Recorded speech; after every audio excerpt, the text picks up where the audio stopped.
Welcome to Storytimer at Large, Cherrie Ann Mahan. Cherrie Ann Mahan was born on August 14, 1976, to 16-year-old Janice Mahan.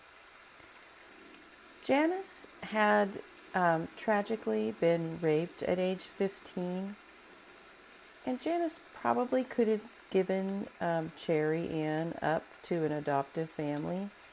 But her love for her daughter was so strong that she just couldn't. She loved her daughter so very much from the moment she was born. And she says that the two grew up together. She absolutely adored her sweet daughter, Cherrie. Later on, Janice married Leroy McKinney, who was a Vietnam veteran. The two and Cherrie made a wonderful little family. Leroy was so happy to have a stepdaughter like Cherrie. The family moved to Corn Planter Road in rural Butler County.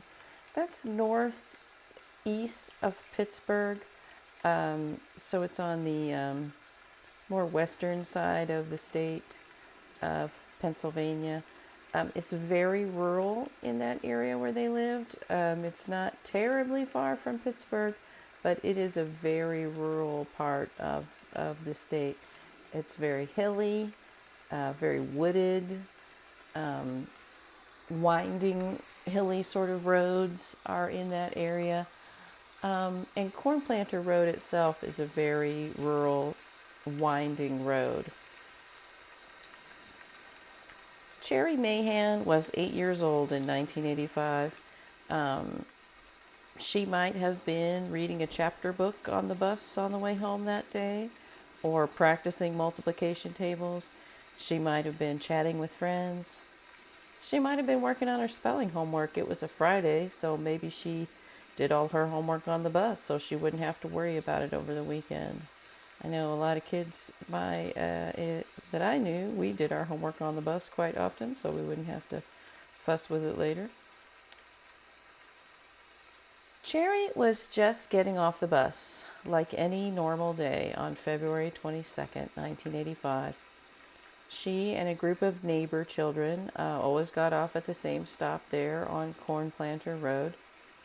That day was a little bit different, though, because it was to be Cherrie's first day walking up the driveway alone. Normally, her mom or stepdad or both of them drove the car down to get Cherrie there. The weather was good that day, even though it was a little cold. Cherrie and her mom had planned in advance that Cherrie would walk up their driveway all by herself that day. They were Cherrie was getting older now. She was wanting to be a little more independent. It was about a 150-yard long driveway through the woods and up to their home there on the hill. And, so far their neighborhood, their area had been very safe, very quiet. Like I said, this part of Pennsylvania is very rural with winding roads. It's very wooded. This road isn't the kind of place that out-of-town people would be traveling on to make their way through the area. If you were on that road and you weren't familiar with where everything was in that area, it would be easy to get lost, I think, if you weren't familiar with rural Pennsylvania roads in that area. Two cars were following the bus that day. One was a van described as blue-green with a snowy mountain scene and a skier wearing red and yellow painted on it. In the late 1970s and early 1980s, a van with a big mural on it was a fairly common sight. People like to have these customized vans with cool scenes painted on the side. The other car seen following the bus that day was a small blue sedan. At the bus stop, there was a mother of other children. She's waiting in her car, and the children are getting off the bus and they're getting into her car. She was the last person to see Cherrie. She saw Cherrie walk past the bluish green van and start up the driveway. Nothing looked unusual, nothing seemed nefarious or dangerous. And so, like anyone would, that mother drove on home. No one saw the moment that Cherrie was abducted. Her stepfather heard the bus and started to walk down the 150-yard driveway to meet Cherrie. Janice, however, told him to let her walk alone since it was such a nice day, and Cherrie was looking to have a little more independence. After a few more minutes, when Cherrie didn't walk in the door, they began looking for her. She wasn't on the driveway or near the house. Cherrie wasn't down by the road. They saw tire tracks about 50 yards from their home in the driveway. They didn't see any of Cherrie's footprints near the house. Police and volunteers began searching the area. A large reward was collected and offered for Cherrie's safe return. Flyers were printed and distributed throughout Pennsylvania and eventually throughout the United States. The story of Cherrie's disappearance was kept in the news and in the newspapers. There was always a tip line, a phone number to call, and tips did come in, but no tips ever led to the finding of Cherrie. Not long ago, a updated photo, like an artist rendering of what Cherrie might look like today, was distributed, but no credible tips have come in about Cherrie being still alive somewhere. She has been missing ever since February 22nd, 1985. In 1998, Janice McKinney, her mother, went through the legal process of declaring Cherrie Mahan dead.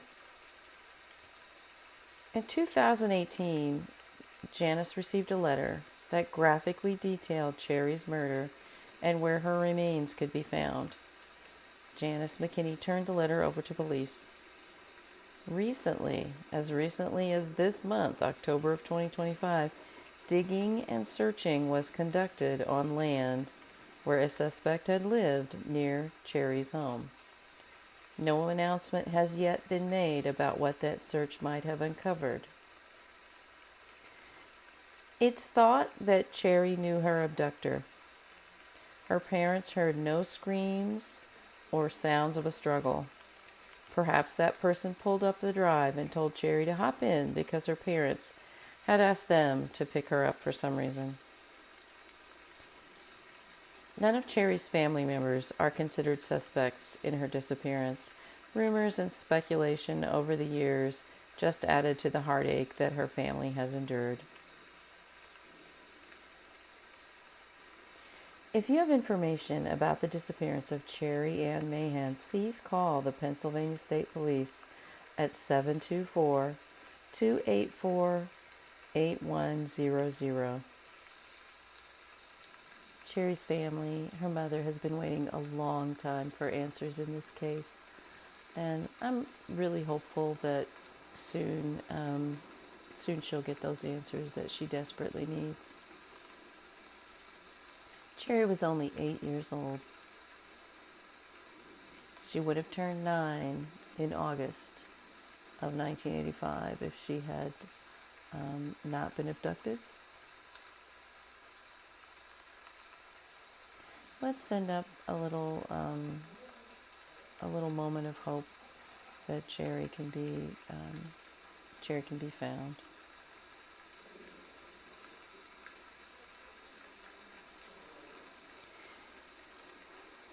Thank you so much for watching the video.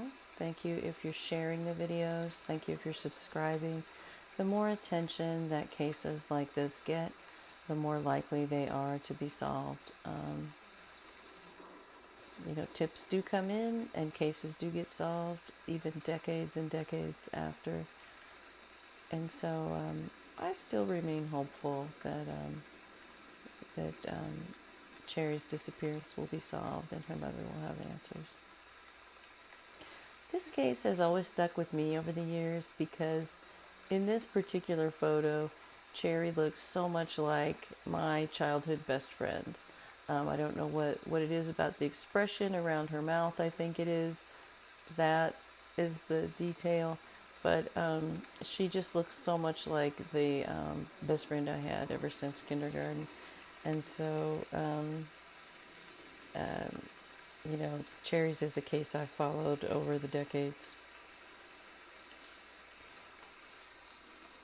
Thank you so much for listening. I hope that you have a good day. I hope that you're kind to someone out there in the world, and I hope someone else is kind to you.